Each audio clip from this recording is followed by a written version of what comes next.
Next, now we'll have our spotlight presentation. And I'm going to remind all the folks on the phone to please make sure your phones and your screens are on mute.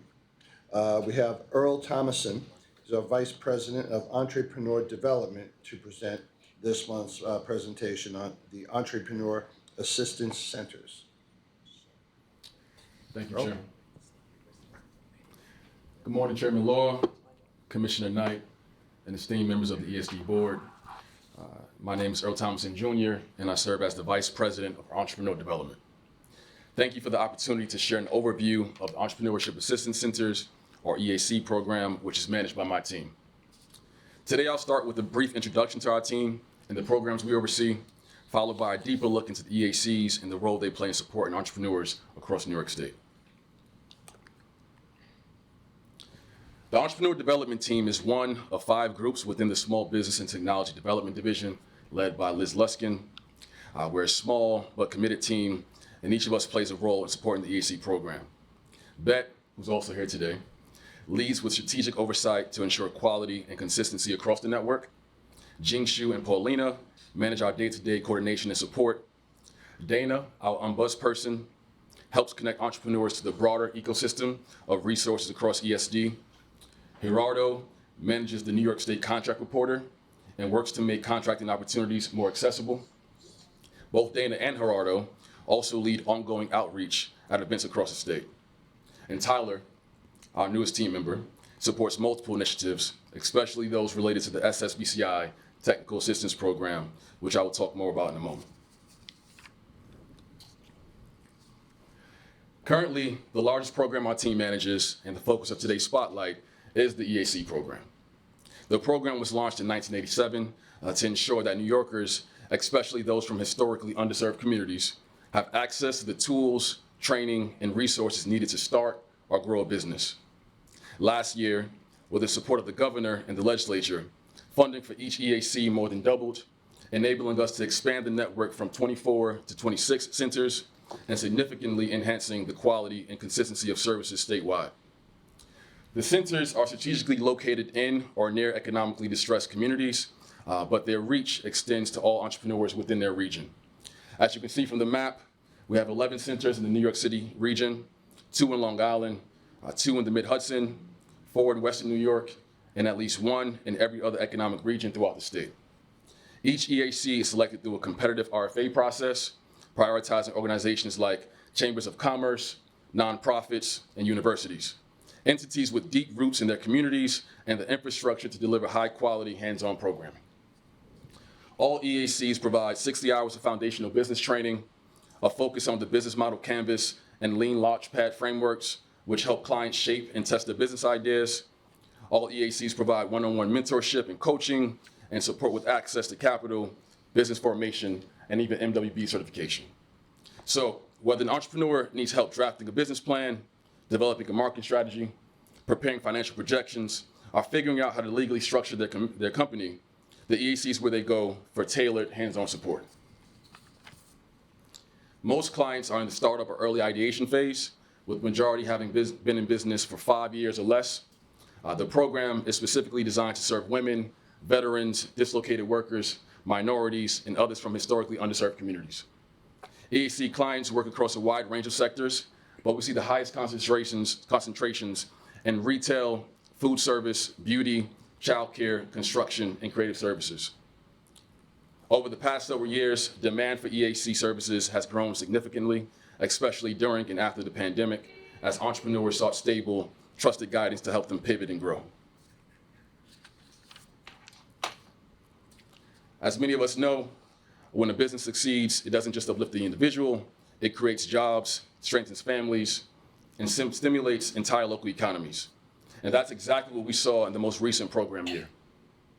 Over 3,000 entrepreneurs were served, more than 100 new businesses were launched, nearly $10 million in capital was secured, and thousands of jobs were created or retained. This kind of tailored, community-embedded support is what makes the EAC program so essential. And to better understand how these services are being delivered and where we can continue to strengthen them, we spent the last few months visiting the centers in person. I'm proud to share that in just 4 months, We've completed site visits to 23 out of 26 centers, and by the end of July, we'll have completed them all. These visits have allowed us to check in with each EAC and discuss any operational challenges, strengthen our relationships with regional partners, and gain a deeper understanding of what our centers actually need to thrive. The photos on this slide highlight just a few of our visits, including our stop at Hofstra University, where we had the privilege of hearing remarks from Hofstra's president, Susan Poser, our trip to Western New York, where we visited all 4 EACs serving that region, our visit to the North Country, where we toured client businesses near Saranac Lake with the EAC team at the Adirondack Economic Development Corporation.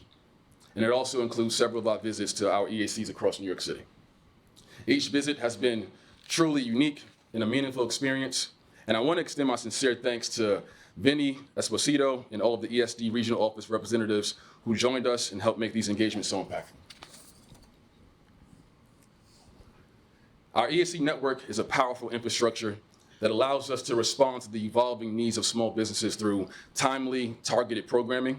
So while all centers deliver our core services, we often fund select EACs to pilot special initiatives that align with statewide priorities. One example is the business plan competition.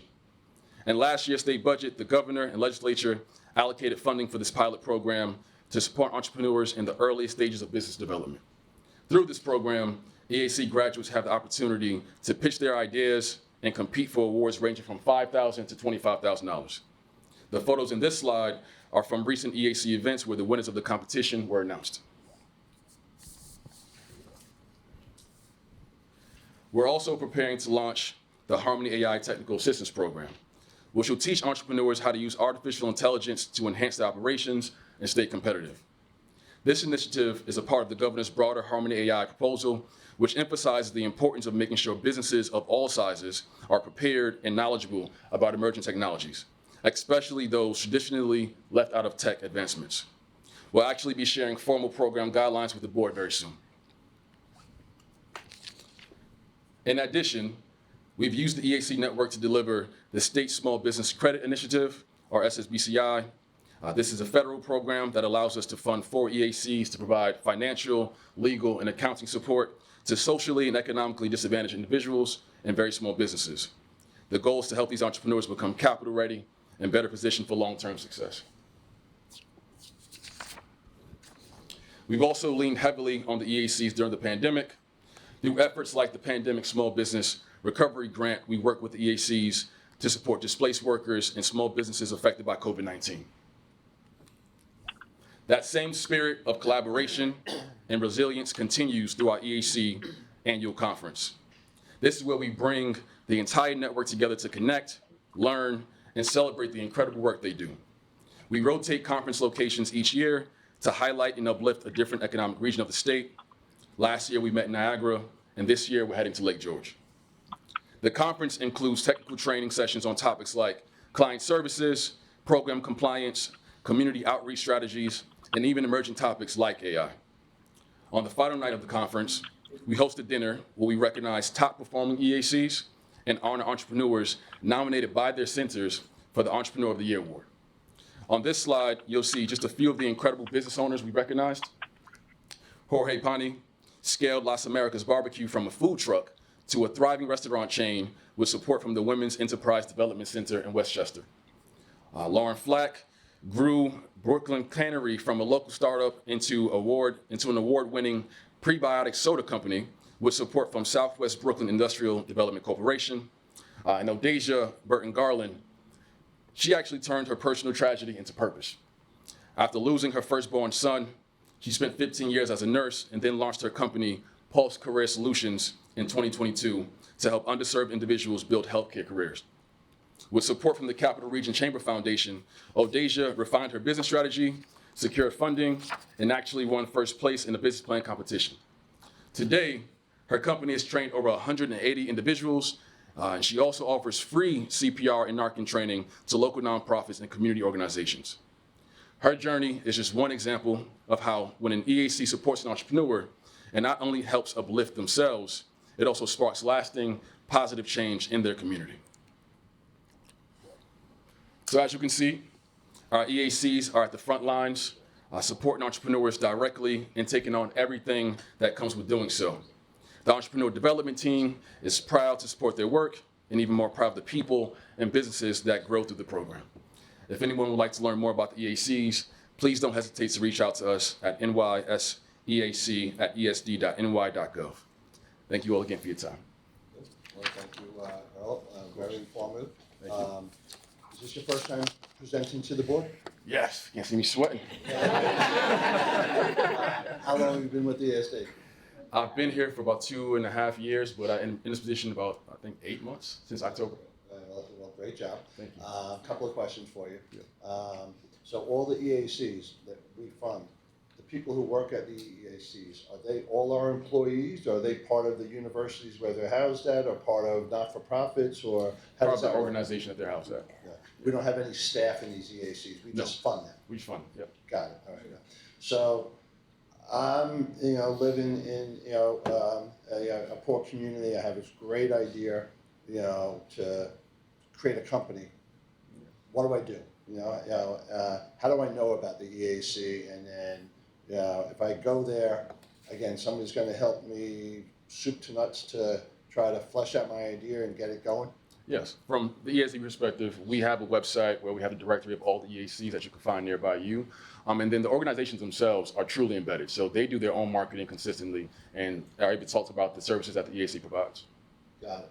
So like I know, at least on Long Island, there's a Hispanic Chamber of Commerce, there's an African American Chamber of Commerce. Do we try to make sure that they're up to speed on these programs and they're getting it out to their networks? Yes, we're actually having a meeting with the African American Chamber of Commerce soon, but we're always in contact with them. Very good. All right, great. Glad to hear. Hilda? Yeah, I'm the former CEO for Agro-American actually. Oh, nice. So I can vouch for that. Okay. And we did a lot of marketing, Yeah. so very successful. Very good. Very, very successful, very helpful for unserved communities. And do all of our, state elected officials, the assemblymen and senators, I would think they would want to know about this program, that they could actually host events in parts of their communities that they represent to educate folks on a program like this. Yes. Do we make sure the elected officials are aware of all the good things we're doing? Yeah, from the wisdom of Liz Luskin, we've invited all of the elected officials we can get to for each site visit, to be honest. And so Perfect. we haven't reached them all yet, but they are invited. Great. There was a bunch in the pictures. Yeah. Some of them are the policy. No, it's good. I just want to say, and they were very instrumental in working with the governor to more than double the amount of money for these programs, realizing what an impact they make in their own communities. Yeah, great. I'm glad to hear that, because I would think it would just seem like naturally they would like something. I know they don't like everything we do, but it's something that they would like. Any other questions for Earl? No? Well, great job.